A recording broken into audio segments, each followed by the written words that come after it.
Vamos aos nossos estudos. Olha, primeiramente, vamos trazer algumas definições. Tem pessoas que confundem doença com enfermidade. Eu só vou dar fazer um pequeno esclarecimento que é muito comum. Quando se fala em doença, refere-se podemos dizer, uma alteração do funcionamento normal do corpo ou da mente, tá? Doença mental. E aí aparecem sinais e até exames.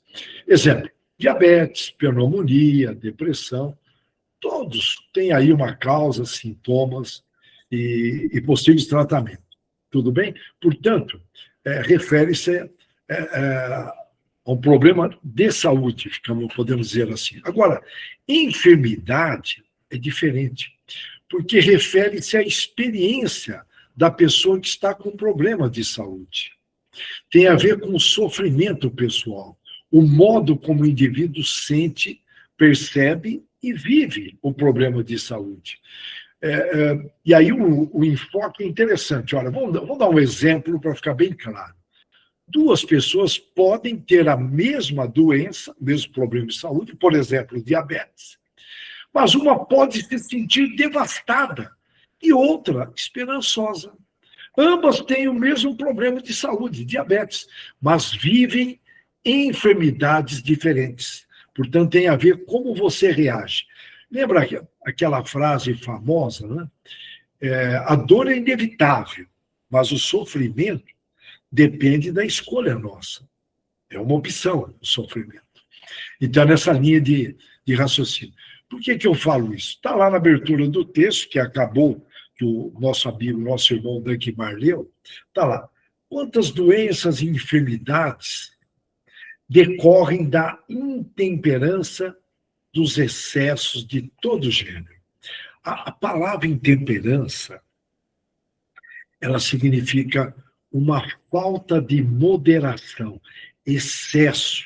Nós temos comentado em vários estudos que todo excesso é veneno.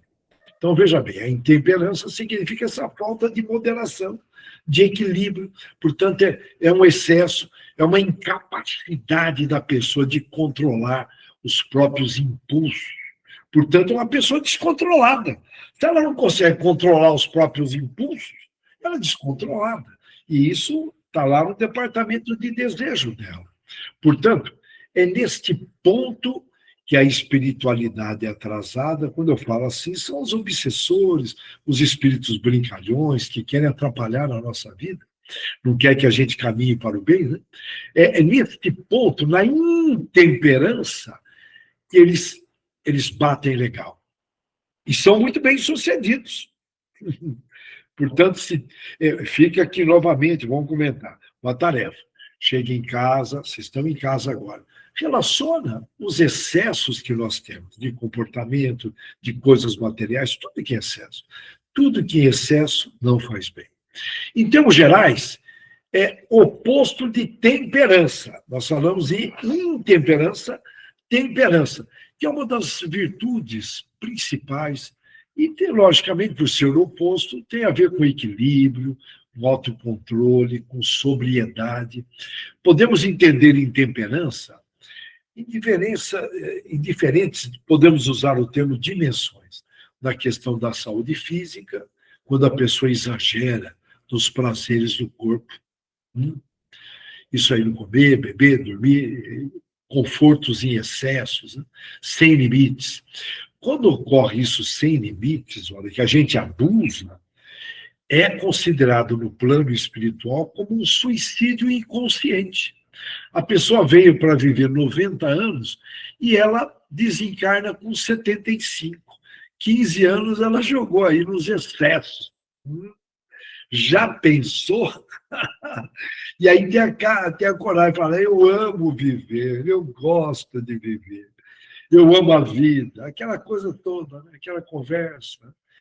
É um pouco até de hipocrisia, né? Acaba com a vida e queria viver mais. Estranho. Não é estranho? Eu quero viver, eu quero longevidade, eu quero saúde, e ao mesmo tempo abusa. Hipocrisia. É hipocrisia. Hipócritas. Não é? Ora, temos que tomar cuidado para não cair nessa. Se não bastasse já as imperfeições nós temos que trabalhar, a gente acaba gerando mais. Bom, detalhando também, comer de menos, tudo em excesso, para cima e para baixo. Trabalhar em excesso. E aí, logicamente, usar o álcool aí, de qualquer forma que você usar o álcool, bebendo socialmente ou não, faz mal. O corpo não foi feito para o álcool. E aí eu vou deixar aqui uma tarefinha. Se vocês conhecem algum morador de rua, algum vizinho aí que bebe e que não está bem informado, orienta ele que o tal do metanol, essa mistura aí, está matando gente. É importante orientar. Portanto, se vê algum morador de rua, pode abordar. Fala, irmão, você bebe? Bebo. Então, olha, cuidado, evita, para de beber até resolver o problema. Parece que eliminaram as fiscalizações, a coisa está solta. Segunda, fiquei sabendo, precisaria confirmar. Né? Então, é perigoso. Orienta os moradores de rua. Os mais informados não tem problema. Mas, enfim, nós estamos falando aqui, voltando aqui ao tema. Portanto, não só bebida, outras substâncias aí que acabam prejudicando a saúde. Né? Esses excessos enfraquecem o corpo e o sistema imunológico. E olha que interessante, Jesus envia Buda bem antes da vinda dele, trazendo a ideia do equilíbrio, buscar o caminho do meio, da moderação. E até hoje, o que acontece conosco? Hein? Nós somos teimosos. Eu não estou generalizando, tem as exceções. Agora, segundo a medicina moderna, muitos problemas têm origem nesses hábitos desregrados. E aí, vamos citar aí, vamos lá, em cima da medicina, voltando.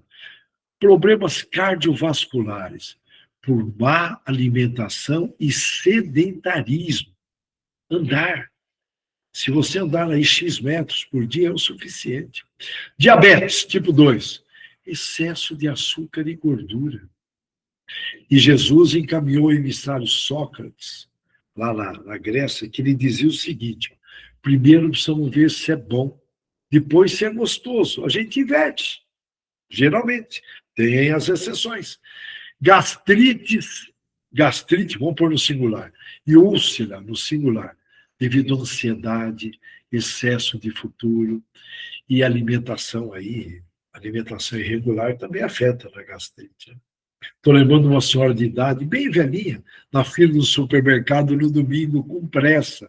Eu falei, minha senhora, qual que é o problema da senhora? O que a senhora vai fazer agora no domingo? Ela não soube responder para mim. Ela falou, sabe que eu não percebi que eu estava com pressa? Eu falei, mas minha senhora, o mundo está ansioso. Deve ter um comando geral, não é possível. Todo mundo correndo no trânsito, é uma coisa incrível. É para refletir. Uma coisa é certa, e isto não é o correto. Insônia, precisamos descobrir a causa. Será que eu estou sendo movido por essa contaminação da consciência coletiva? Todo mundo correndo, apressado, cumprir metas, aquela coisa toda. Insônia e esgotamento por falta de descanso e excesso de estímulo. Tem muita gente que vende as férias, visando o quê? Se é um problema de saúde, é compreensível você vender as férias para resolver um problema de saúde, sim. Mas para comprar algo de consumo, será que precisa de tudo isso para viver? Será? Será que precisa? É para pensar, né? E na questão aí do emocional, da intemperância emocional, o excesso, ou seja, não saber equilibrar os sentimentos e impulsos. Jovens aí que se perdem nessa área. E quando há descontroles nas emoções, que surgem essas reações impulsivas, raiva ou paixões aí desmedidas, afeta. As células captam, afeta no sistema imunológico. E aí acaba levando ao estresse, irritabilidade repetida, e até depressão. E o cérebro ele sofre quando é constantemente estimulado ou pressionado sem pausa para o reequilíbrio. Então, nós temos aí as 4 estações, né? Outono, verão, inverno, não é verdade? Primavera, tem. A natureza, ela tem os seus momentos de repouso, de reequilíbrio. Por que nós estamos querendo abusar aí da natureza? E a neurociência, interessante a evolução que está ocorrendo nessa área, mostra que as emoções descontroladas, só para reforçar, mergulhando um pouquinho, libera que tipo de hormônio? O cortisol, que provoca problemas, sim, de saúde física e mental. Afeta. Já pensou? Libera o cortisol. Portanto, o inimigo somos nós mesmos. Quando há excesso de prazer, de poder, de consumo ou de ego, o ser humano ele se desvia totalmente da simplicidade e da paz. Quando se fala em poder, faz lembrar competição. A gente vê aí as pessoas competindo nas escolas, nas empresas. Isso caminha para uma individualização perigosa. É um campo fértil para a psicopatia. E esse dizer que é psicopatia. Não estou dizendo que vai se tornar uma pessoa violenta, mas vira uma pessoa orgulhosa, egoísta, aí é um campo, vai devagarinho, vai desenvolvendo uma psicopatia com menos intensidade, mas opa, não podemos brincar nessa área. Portanto, o excesso de qualquer coisa, mesmo das boas, desequilibra o ser. Ok? Excesso. E é fácil a gente perceber se está excedendo ou não. É bom senso, é parar para refletir. Na Bíblia, nossa famosa Bíblia, a intemperança ela é vista como um vício. E que conduz, olha bem, um vício, bom, todo vício, mas ela diz lá que conduz a uma degradação moral e espiritual. Moral e espiritual. E ela está associada a essa falta de domínio próprio. Já comentamos aqui várias vezes, se você não consegue se controlar, fica tranquilo que alguém vai te controlar. Se não for o encarnado, é desencarnado. Opa! Então, olha, portanto, a intemperança está associada a essa falta de domínio, algo que o apóstolo Paulo chamava, e chama, né, porque ele continua vivo, chama, de obra da carne. Isso está em Gálatas, eu não vou lembrar aqui, trazer o número, mas está em Gálatas. E, em contraste, o fruto do Espírito inclui quando a pessoa tem autodomínio. Aí é fruto do Espírito. Obra da carne, matéria, olha só que interessante. Se perde os prazeres materiais. E quando tem autodomínio é porque o Espírito evoluiu.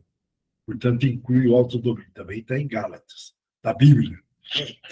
E outra linguagem, uma outra linguagem, pela importância do tema, o ser humano moderno, em busca de dinheiro, prazer, poder ou reconhecimento, não tem noção. Ele não tem noção que ele pode prejudicar as pessoas. Eu falei em psicopatia. Bom, vou mergulhar um pouquinho na psicopatia, que é um caso, hein? Tem muita gente que é psicopata e não sabe. E eles buscam o poder. Opa! E o poder imediato. Então é muito comum nas empresas, instituições e tudo. O cara quer ser presidente, ele quer ser governador, ele quer poder, ele quer ser administrador, executivo, gerente, eu quero ser gerente. Eu não estou dizendo que todos que queiram ser, por favor. Mas geralmente a psicopatia faz o cara buscar o poder, ele tem, como se diz, ele tem uma ânsia muito grande pelo poder. Eu quero ser o chefe. Resumindo. Psicopatia é um transtorno de personalidade, é um transtorno caracterizado aí por uma persistência de comportamentos aí que falta empatia, comportamentos antissociais, ausência de remorso, e demonstra uma superficialidade emocional, e logicamente fingidos, são fingidos. Em termos aí psicológicos, psiquiátricos, podemos dizer que a psicopatia ela é descrita como uma condição em que o indivíduo ele não sente culpa. É um problema de saúde mental, tem tratamento.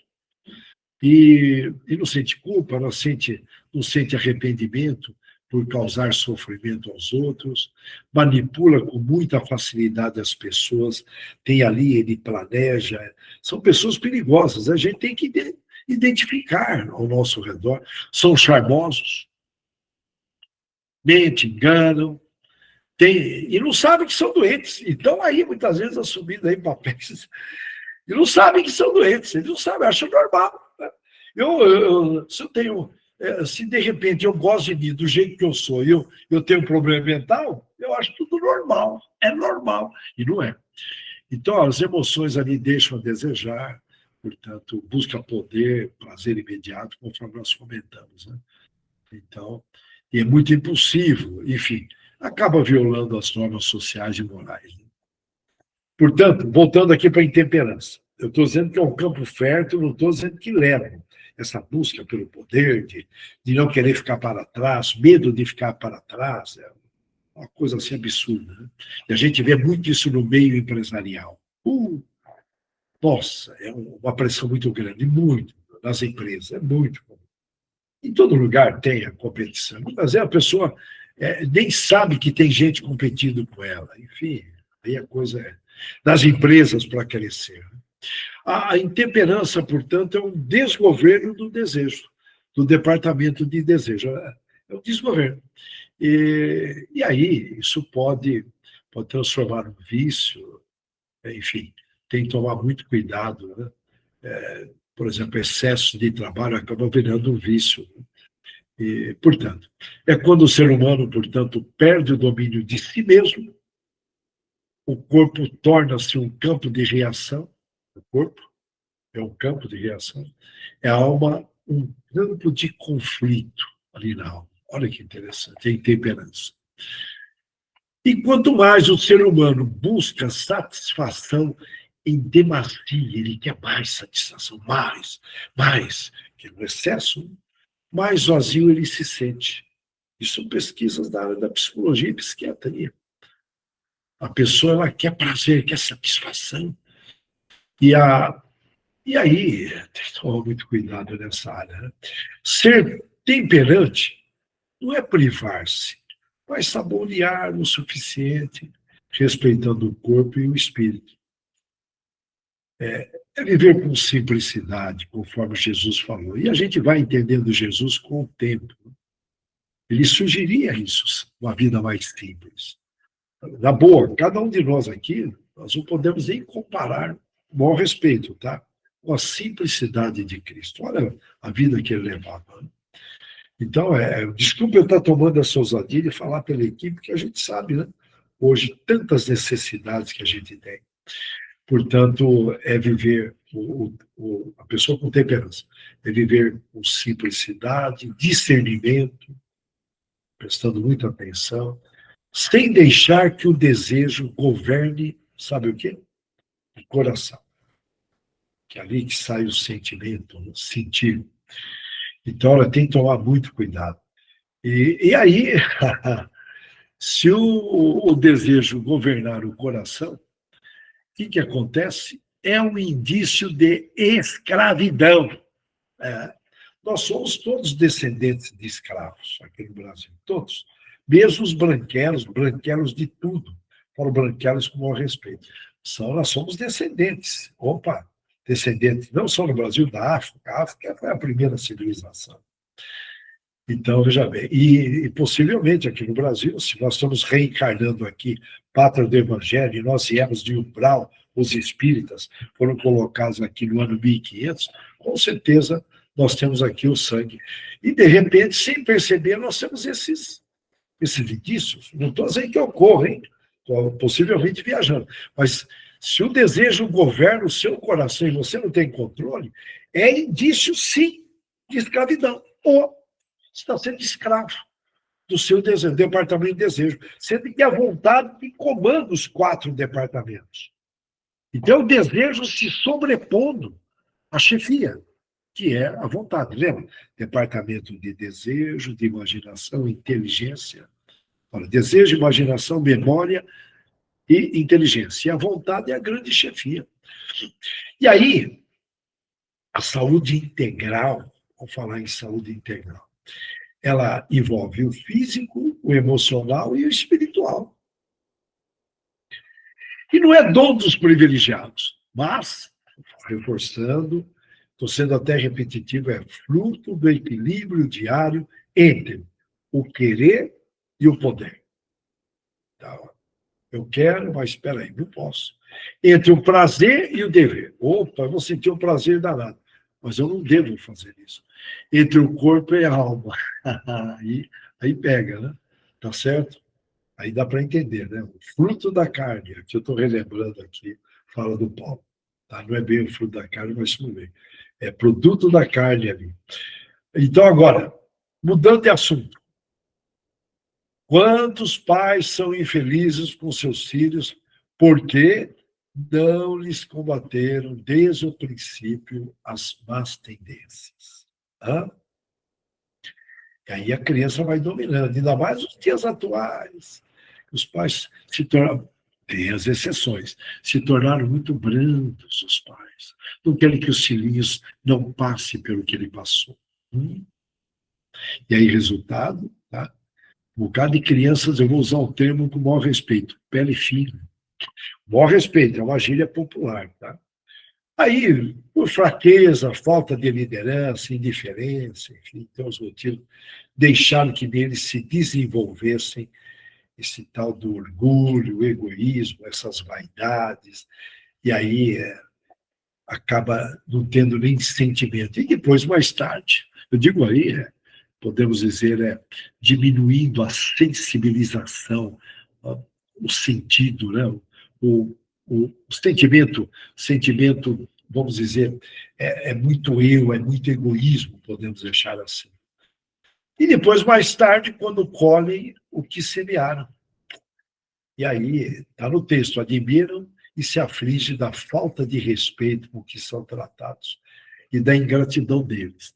E, geralmente, esses filhos colocam os pais no asilo. Geralmente. Geralmente. Até para andar eu preciso de atrito. Aí o papai vai tirar o atritinho do filhinho. Né? Oh, meu Deus do céu.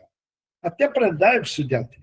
O projeto de Deus é através dos problemas que a gente evolui, através dos atritos. Aqui estar na Terra é o tempo todo. Os problemas são riquezas. Então, esse texto, ele traz uma reflexão profunda da responsabilidade dos pais. Fica bem claro aí a lei da causa e efeito na educação. Né? A causa e efeito. Você não fez nada, você provocou aquilo, vai vir a reação no sentido contrário. Você provocou aquela educação meia-boca, vai vir o resultado. Meia-boca, meia-boca. E, portanto, no texto tem aí, se a gente pega esse texto que foi lido, tem uma crítica aí à fraqueza, à indiferença dos pais. Indiferença.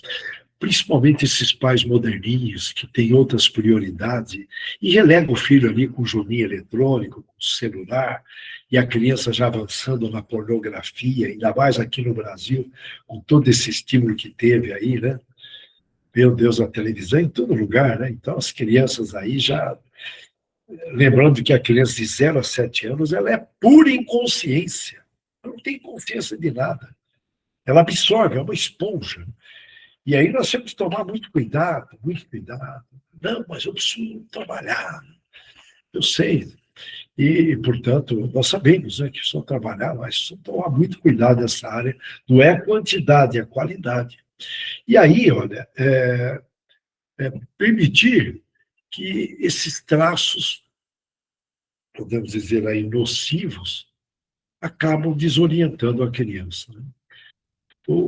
E o texto sugere também a importância da disciplina e correção, que não são sinais de falta de afeto, mas instrumentos que contribuem muito na implementação de virtudes e formar caráter. O Brasil tem uma fama, nossa, uma fama negativa demais aí no exterior. Uma fama negativa. Eu lembro, bom, enfim, tá, eu estou lembrando de amigos, né, que falavam que era brasileiro, morando nos Estados Unidos, e, nossa, eram discriminados. Então, enfim, abertamente. Eu não sei hoje como é que está. Mas voltando para cá, isso há um bom tempo atrás, né? Era latinos, americanos, e tinha o Brasilzão, tinha aí uma determinada fama. Mas vamos lá, de querer levar vantagem em tudo, de esperto, de fraude, essa coisa toda de enganação. Comprar via internet é um perigo que tem de gente aí. Enfim, eu acho que se vocês não estão vendo isso, vocês estão fora da realidade. Eu estou falando da realidade, rola. Em todas as áreas, em todo lugar, né? Em todo lugar. Em todo lugar. Mesmo aí numa feira, você vê lá, queijo de um determinado local de Minas. Vai lá saber se o queijo não tem nem embalagem. Então é muita enganação. Não estou generalizando, tem gente boa nesse meio. Então, veja bem, é formação de caráter, educação, educação, educação. Ficam aí brincando com as leis de Deus porque não tiveram uma boa educação. Tudo que é amor sem limites, proteger demais, enfim, a gente sabe como que é. Né? A criança ela acaba, como consequência, desenvolvendo empatia, é uma série de consequências. Enfim, nós temos que ficar muito atento a tudo isso. Né? Lógico, aquela educação acompanhando, vendo, prestando atenção. Hoje é comum, muitas vezes, o pai descobre que a criança está em depressão depois de 3, 4 meses. Aí não é fácil. Quer dizer, nem observa, não tem diálogos profundos, o adolescente. E nos dias atuais, especialmente o constante de consumo, que gera novas necessidades, o tempo todo. O esposa tem que sair para o trabalho. Tem que sair para comprar. Eu quero comprar coisas. Consumo. E aí, quem cuida das crianças? Hein? E geralmente são os avós. E aí se arrependeram, geralmente, tem exceções, se arrependeram de não terem sido boas mães e bons pais. E tem a oportunidade como avô, portanto, querer se tornar ali um excelente, podemos dizer, paizão, né? Porque os pais verdadeiros saem para trabalhar. E aí um risco, geralmente, eu não estou generalizando, de estar naquela fase de avô, eu sou avô e eu compreendo, que de repente não dá o devido moral, não pega junto, e quer proteger acima do normal. Lógico que tem exceções. E acaba atrapalhando. É muito comum eu ver aí pais, olha, eu tenho que deixar lá no avó, mas a avó está atrapalhando a criança, dá tudo que ela quer, a criança manda na avó. E aí, o que eu faço? Eu tenho que trabalhar. Diminuir o consumo. Será que precisa de tudo isso para viver? Não é verdade? Será que precisa? Será? É para pensar, não, eu preciso disso. É aquela conversinha furada que a gente conhece. Portanto, não existe um modelo único de educação, mas existem alguns princípios que é conhecidíssimo pela psicologia. Eu vou citar alguns aqui. Olha, com relação ao amor incondicional. Né? Ótimo. Se você demonstrar afeto constante, excesso de segurança e apoio emocional, tá? Tudo isso em excesso. Eu vou repetir aqui. Demonstrar afeto constante, segurança e apoio emocional, a criança ela precisa sentir que é valorizada, e, independente de acertos ou erros. E aí, mexe com uma base emocional dela. Olha, é importante a gente demonstrar afeto, segurança, é importante, mas é muito importante você valorizar a nível de elogio e críticas extremamente construtivas. Independente do acerto ou do erro, lógico que todos nós vamos errando. Portanto, quando você trabalha dessa forma, você dá uma base emocional muito boa, sólida. E isso favorece para a criança uma autoestima, principalmente com críticas construtivas do individual, mais elogios, demonstrando confiança. E a criança capta, a cura está nas relações. Tudo bem? Portanto, é positivo. Não estou falando em excesso aqui, tá?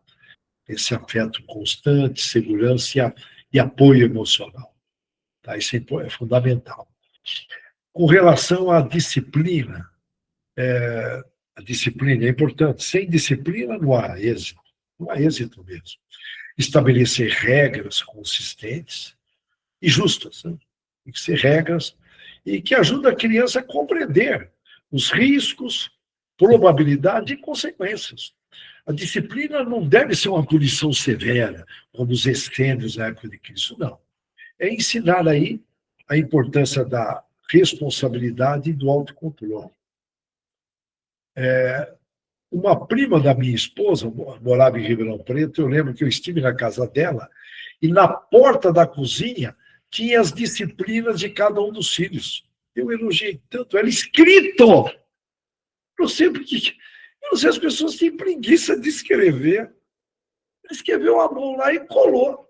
E as crianças liam aquilo e cumpriam. E cumpriam direitinho. Ela criou 2 filhos aí maravilhosos. Com disciplina. Tá? Então, qual é o problema escrever, gente? Mas não sei, o brasileiro. Escreva as disciplinas, cola ali na parede. Nas empresas, muitas vezes, o pessoal não escreve. É um absurdo. É um absurdo. O povo latino é um absurdo. Escrevam as disciplinas. Olha, filho, eu quero o seguinte, olha. Se você usou um prato, um copo, tem que lavar. Então, vai criando as disciplinas. Ou, lá na frente, são pessoas que são recrutadas de imediato nas empresas, porque esses sistemas hoje, os software que utiliza para contratar recrutamento e seleção, percebe no ato, quando vem de uma família disciplinada. Mas tem que escrever, estou lembrando, eu falei, quer dizer, a única residência que eu vi escrita as disciplinas de cada um. Disciplinas diárias, semanais e mensais. Olha que legal. Tá? E se tirasse uma nota abaixo. Meu Deus, tinha que estudar.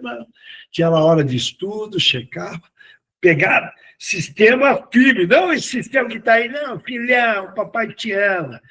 Pai, eu quero isso. Vai, meu filho, eu quero. Então vai. Segura depois, irmão. E a droga sabe conduzir com esse pessoal. Chega, e aí, irmão? Eles compreendem, eles têm um entendimento. A droga brava. Não estou dizendo que ocorra isso, hein? Não estou generalizando. Aí, com relação ao exemplo, os pais são modelos. Eu vou repetir, as crianças são esponjas. Atitudes, atos, falam mais do que palavras. Meu pai fumava. E aí, uma vez, eu falei, eu tenho que experimentar esse cigarro, a influência dele. Graças a Deus, eu parei rapidinho. Mas ele não teve moral para chegar para mim e falar.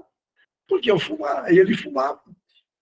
Você entendeu? E me inspirou a fumar. Eu falei, peraí, meu pai fuma, porque eu não posso. Eu era adolescente. E por causa de uma namorada que fumava, eu, bonitão aqui, machista, era ingênuo. Graças a Deus parei rápido, graças a Deus, meu anjo da guarda, todo mundo contribuiu muito. Mas aí que está. Portanto, exemplos de honestidade, de se surgir um débito, correr atrás para pagar. A criança absorve tudo. Por isso, essa cultura formada no Brasil que está aí tem a ver com toda a população. Viu? Tá? Opa, tem a ver. Tudo que está acontecendo no Brasil é plantio.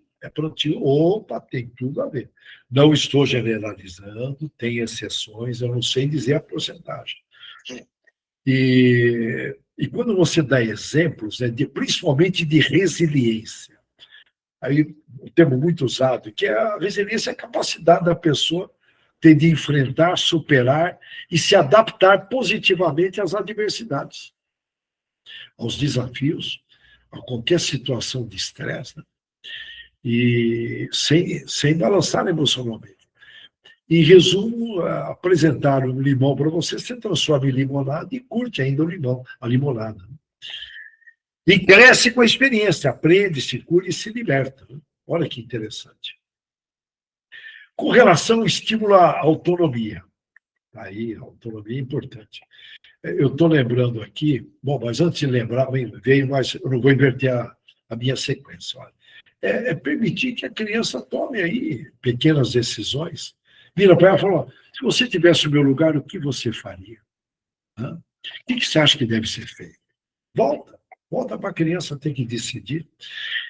lógico, tomando cuidado, orientando, né? Mas isso vai fortalecendo a confiança, a criatividade, e corrige junto com ela, fala, não, o que você faria? Sim, a tua ideia é boa, meu filho, é criativo. Só que o papai já passou por essa experiência e teve isso, pá, pá, pá. Isso percebeu? É, portanto, eu estou lembrando aqui de um americano casado com uma brasileira, vieram morar aqui em Bauru e trabalharam comigo na consultoria há muito tempo atrás. E ele comentou que lá no estado dele, Estados Unidos, esse americano, eu vou citar o nome, deu lá 18 anos, tem alguns estados que até menos. Os pais colocaram ele para fora da casa. Colocaram para fora. Ou, se ele ficasse, ia ter que pagar o aluguel. E ele falou, foi uma das primeiras coisas que ele comentou comigo. Ele falou, eu gostei do Brasil porque não tem essa aqui. Eu ri, mas deveria ter. Deveria ter. A autonomia das crianças americanas, independente de ter poder aquisitivo ou não, os pais criam essa autonomia cultural. É bonito de ver. Ali mesmo, você vê que a família rica, eu lembro do filho de um presidente trabalhando numa lanchonete, aqui nem pensar. Então, veja bem, nem pensar, mas trabalhando numa lanchonete, fast food, é muito comum, os jovens vão, é comum, portanto, isso cria autonomia.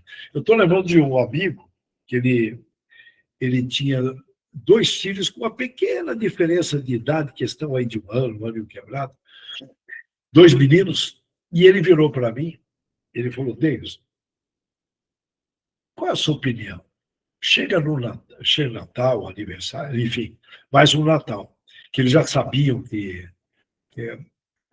já sabia que não existia o Papai Noel, já estava naquela idade já esperta. Né? Ele falou, olha, eu não dou 2 brinquedos, não. Eu dou um para eles aprenderem a repartir. Foi um caso só que eu ouvi e achei fantástico. Um camarada centrado, a educação que ele deu, fantástico. Ele falava, eu lembro dele, o jeitão dele falar. É um presente, ele era um empresário, e é ainda, acredito eu, na área de sapatos. Muito bem sucedido, um camarada desbravador, enfim. Era um presente para os 2. Agora a gente enche as crianças de presente. Tá aí, meu filhinho, meu netinho, que o vovô ama, e vai, enche. Isso quando pode. Dia da criança ganha aí 2, 3. Lá com ele, e ele tinha recursos. Opa. Eu digo, geralmente é presente daqui, de lá. Então, olha, e com relação ao reconhecimento, aquele reforço positivo, elogiar esforços e conquistas, mesmo que não tiveram resultados. Bom, parabéns, filho, você se esforçou. Eu sou de uma época que se você tirava 10 da escola e chegava lá, pai, eu tirei 10, você não fez nada mais do que a sua obrigação, moleque. Era capaz de levar um tapinha na cabeça. Estou falando que era assim, década de 50, 60. Então, veja bem, tem certos pontos que eles mandavam muito bem na educação, certos pontos não. No caso desse, falta bom senso. O menino se esforçou, tirou 10 e não fez nada mais do que a sua obrigação. Olha que absurdo. Né? Aí já é um exagero do outro lado. E com relação à educação emocional e social, a vida ela propicia, né? Mas nada mais é do que ensinar a pessoa a lidar com frustrações, com decepções. A decepção é a visita da verdade. Então, se não aprender ali, vai aprender na vida. A vida, mas o pai é legal, o pai está ali apoiando, falou, filho, faz parte da vida, orientando, e nada como ter ali uma base religiosa. E aí até oportunidades para desenvolver a empatia, a cooperação, o lance do perdão. Eu estava com um amigo, empresário, e um profissional de vendas da empresa dele queria chutar o balde com um cliente extremamente exigente.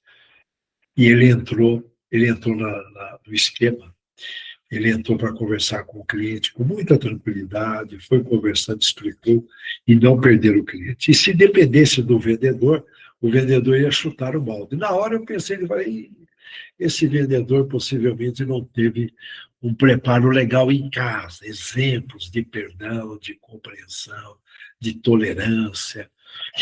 Portanto, lógico que ele vai ser preparado pela vida. Né? A vida propicia quando os pais acabam dormindo de botina, traz problemas. Bom, mas em resumo, portanto, nós estamos falando aí em vários perfis de pais. Eu vou migrar para um pai que é como o tempo nós já estamos aí bem próximo do término, que é pouca gente comenta esse tipo de pai. Eu poderia aqui, olha, falar do pai autoritário, aquele pai permissivo, que de alguma forma eu falei, pai negligente, que não está nem aí com o filho, joga ali o celular, e nem acompanha, nem abraça, nem fala, o tempo todo viajando, trabalhando, e quando não está com os amigos aí bebendo, abandona os filhos, negligentes. E tem os pais autoritativos, /democrático. É um termo usado, autoritativo. Olha o equilíbrio aí. Ele tem como característica uma alta disciplina. O pai é, portanto, disciplinado, ele bota ordem na casa, autoafeto, limites claros, a partir daqui você se vira. Aqui não. Tá? Eu fiz isso com uma das minhas filhas, foi muito legal. Tá? Estou lembrando, mas enfim, diálogo, bastante conversa, orientações corretas, reforço positivo, que é elogiar o esforço e criticar também, chama ali no individual de uma forma sempre construtiva, sempre lembrando que a pessoa está acima dos defeitos, acima dos erros. E com isto, cria-se filhos confiantes, independentes, emocionalmente equilibrados. E, portanto, inclusive com boas habilidades, inteligência social, vou dizer aí, habilidades sociais, inteligência do interrelacionamento pessoal. Olha aí, tá? Portanto, é uma mistura autoritativa, é um termo, vou dizer que é novo, mas surgiu aí no meio dos psicólogos. Portanto, é alguém que tem autoridade, se impõe por meio dela, tem autoridade. A criança respeita. A hora que perde respeito e confiança, babau a relação. A relação conjugal, perdeu o respeito, perdeu a confiança, babau. Tá? E com as crianças não é diferente. Não é verdade? Portanto, autoritativo, guardem bem. Significa aí algo que tem autoridade, alguém que tem, desculpa, e se impõe mantendo ela de maneira bem consistente, que inspira respeito, e é bem ao contrário do termo autoritário, que o autoritário manda, e não é bem isso. Tá? Portanto, é bem diferente. O autoritário ele é repressivo, ele impõe, tem que ser assim. Tá? Portanto, esse termo autoritativo ele pode ser usado com estilo de paz, que se equilibra aí com apoio, com limites, enfim, uma educação dos pais para com os filhos equilibrada, com bastante apoio, com bastante limites. Portanto, é um equilíbrio, não está ali no caminho do meio. Portanto, esse estilo autoritativo é considerado hoje o mais próximo da educação ideal. Eu sei que tem gente que é contra, sim, faz parte, mas é o que está trazendo mais resultados, segundo os psicólogos. Porque combina amor, limites, e permite que a criança se sente segura, respeitada e capaz de ter autonomia, de tomar decisões por si mesmo. Portanto, esta aqui é a grande jogada desse perfil de pais que nós precisamos, não vou dizer reimplantar, cuidar dessa parte, disseminar. Bom, é um tema que não se esgota, mas eu vou parando por aqui e desejo a todos vocês boas reflexões, reflitam nisso. Dá tempo ainda, em alguns casos, tem muitos jovens aqui no grupo, e tem muitos avós também aqui no grupo. Então, olha, dá tempo ainda da gente corrigir. Isso que é importante, se tiver algum erro nessa área. Espero que vocês tenham tirado bastante proveito e que Deus abençoe e que tenhamos uma extraordinária semana com progressos maravilhosos. Que assim seja.